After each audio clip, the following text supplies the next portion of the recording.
How's it going, everybody? Welcome back to Sick Eric Tech, and today we're going to be doing another comparison. We're going to be comparing the Moto G Power 2025 to the Moto G Stylus 2025, a way cheaper phone compared to a mid-range budget phone. We're going to see how these guys compare and which one would be great for you to pick up. Thank you guys for joining me here on the channel. If you're new here, welcome to Sick Eric Tech. We do a lot of comparison videos like this, reviews and stuff like that.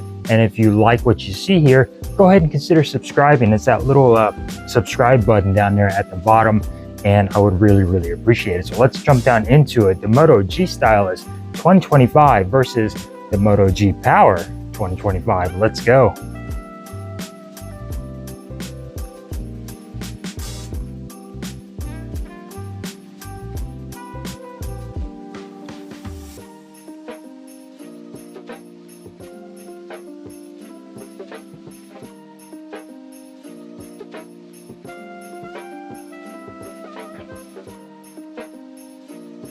All right, so let's go ahead and jump down into it. Moto G Power versus the Moto G Stylus 2025 edition. So going on over to the G Stylus dimensions, you get 6.39 inches from top to bottom, 2.94 inches wide, and 0.33 inches thick. So nice feeling device, not too big, not too small. It might be on the big side.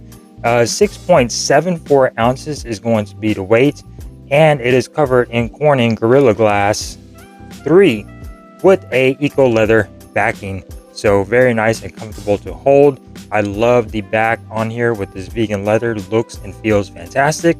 You do get a plastic frame on here, and it is IP68 dust and water resistance. It also supports the MIL STD 810H compliant drop resistance on there as well. But you know, glass is glass and glass will break. Going on over to the Moto G Power 2025, you get 6.53 inches from top to bottom, 3.04 inches wide, and 0.34 inches thick. Comes in at a weight at 7.34 ounces, so a little bit of a bigger device, a bit heavier as well. Also supports IP68 and IP69 water and dust resistance. So support when it comes down to water resistance. It could actually take jets of water. So covered in Corning Gorilla Glass 5 with the same eco leather backing on here as well. And it does have also the STD 810H compliance military drop resistance on the Moto G Power 2025 as well.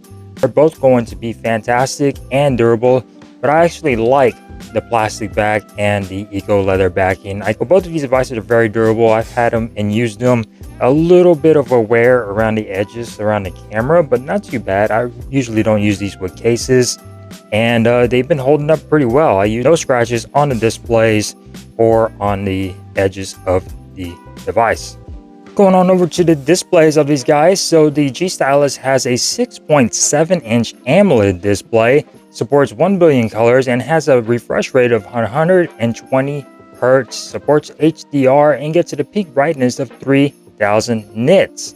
It is covered in Corning Gorilla Glass 3, like I mentioned earlier, and you get a resolution of 1220 by 2712 with 444 pixels per inch. Going 6.8 inch IPS LCD display, and it also supports 120 hertz refresh rate, but you do not get any special features like HDR, and it has a lower resolution of 1080 by 2388 with only 385 pixels per inch, and covered in Corning Gorilla Glass 5, like I mentioned earlier.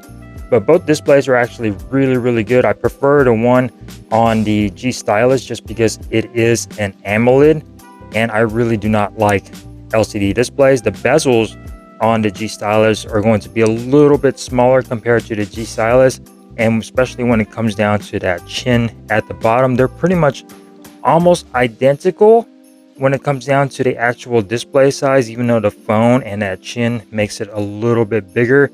But as far as screen size, they're almost identical. It's just I prefer the display on the G Stylus just because it's sharper, and it is an AMOLED, and it does support HDR, and it just looks a little bit better, and it gets a little bit brighter than the G Power 2025.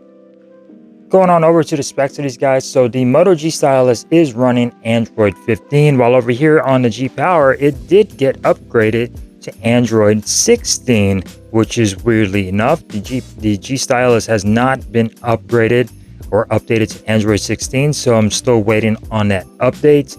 And as far as the UI, they are both running the Hello UI on here from Motorola. You get a lot of different features on here, especially when it comes down to customizations and your gestures, especially with your karate chops to turn on and off your flashlights and your twists to turn on and off your cameras, which is actually pretty darn cool in my opinion.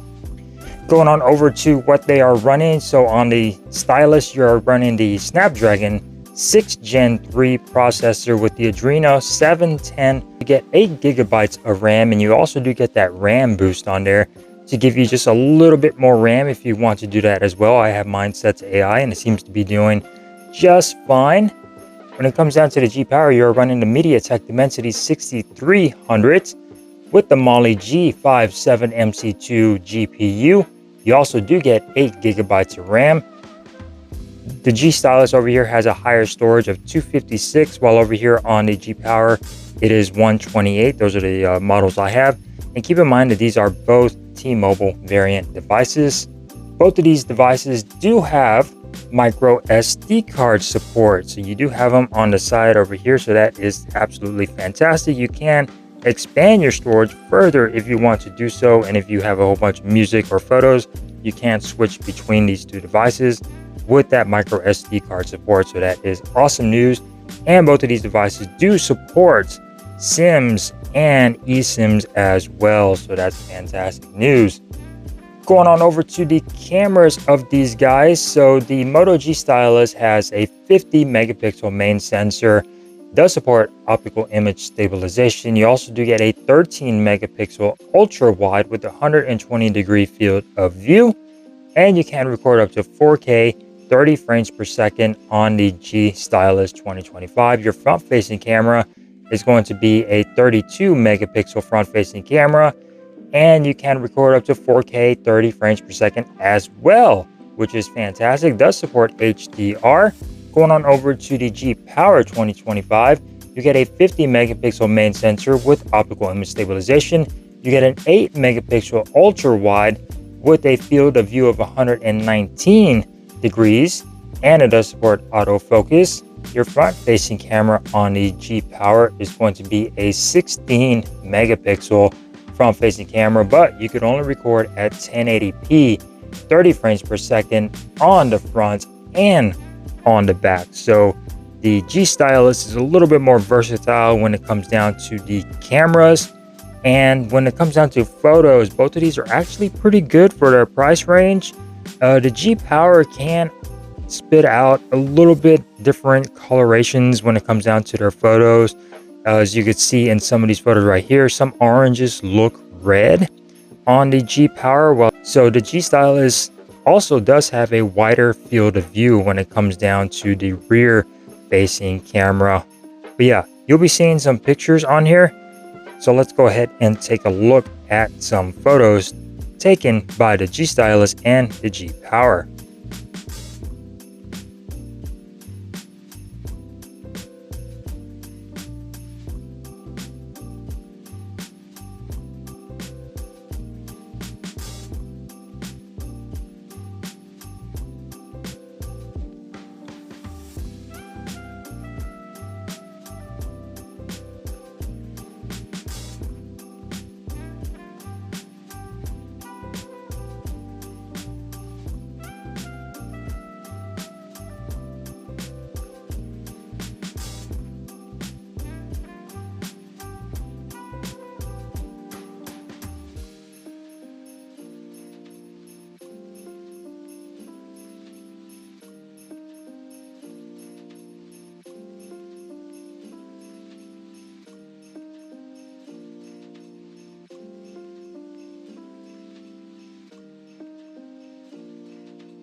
All right, so what do you guys think of the photos taken on both of these devices? Comment down below. Which one do you think looks better when it comes down to video? They both actually do pretty good. Stabilization might be a little bit better on the G Stylus, but the videos it's good enough. It's not going to be flagship level video quality, but it'll get the job done when it comes down to both of these devices. They both do offer stereo speakers with Dolby Atmos, although the Stylus does offer a little bit more higher res audio with that 24-bit 192 Hz high res audio. So both of these do have headphone jacks, so that is awesome news that you can use your wired headphones with these devices, and you could also hook them up to your car if you have an auxiliary port on there. So the Bluetooth quality is also really good as well. You get Bluetooth 5.4 over here on the Stylus, Bluetooth 5.3 on the Power, and no issues with connectivity. And going on over to the fingerprint sensor. So the G Stylus does have an optical in-display fingerprint sensor that actually works. It works okay. It's not the quickest in the world. As you can see right there, it takes a little while to actually unlock. A little bit of a lag, not of a lag, it just takes a little while to do so. You also do get facial recognition on both of these as well, which is awesome news. As you can see, it unlocked right there. G Power over here has a side-mounted fingerprint sensor, which works a lot faster than the G Stylus's optical fingerprint sensor, which is absolutely crazy. Look at that. Going on over to the batteries. So both of these guys do have 5,000 milliamp hour batteries. You get 65 watt wired charging on the Stylus and 15 watt wireless charging. While over here on the Power, you get 30 watt wired charging and 15 watt wireless charging, which you figure on the Power, considering its name, you would get the same or higher charging speeds, but you get lower charging speeds. But the fact that these devices offer wireless charging is another great feature at this price point. So another cool thing about the G Stylus is the stylus, going after its name. So it does offer a stylus built in, just like the Galaxy S25 Ultras. You can take notes, screenshots, freeform crop, handwriting calculator, which is actually pretty cool. You can do some live messages if you want to send somebody a live message. You could do stuff like that and send it to them. You have a lot of options on here. You go into your settings, you could add a little bit more. You got your GIF maker, sketch to image. You could also do some apps if you want to open up some shortcuts as well. It's pretty cool that Motorola offers the stylus, and they're continuing to do that. And it's one of the only few phones other than the Galaxy Ultra to offer a built-in stylus. So thank you, Motorola, for still providing that. There is no Bluetooth functionality on here. So yeah, the Motorola does offer a stylus built into the device. Another great feature of the G Stylus. Going on over to the colors. So the stylus came in Pantone, Gibraltar, C, and Pantone Surf the Web. This is going to be the Surf the Web color.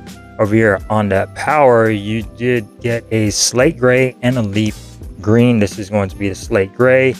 Both of these colors are actually really nice. I actually prefer the blue color over here on the stylus. That's why I got it. Very bright, very nice color blue. It just looks fan-freaking-tastic. When it comes down to performance, the G Power opens up apps a little bit quicker sometimes than the G Stylus, which is weird. But the G Stylus is a little bit more of a powerful device, especially when it comes down to editing video. Battery life, listen, both of these guys are going to get you a full day, and then going on over to the next day. Battery life on both of these is great. No issues with Motorola devices. They're always really good when it comes down to battery life. But the battery life will vary depending on the user. So hopefully you guys enjoyed this comparison of the Moto G Stylus 2025 and the Moto G Power 2025. If you guys did, click that like button. If you didn't, click that dislike button. And I will see you next time here on Sick Eric Tech, where we like to keep tech simple. Peace.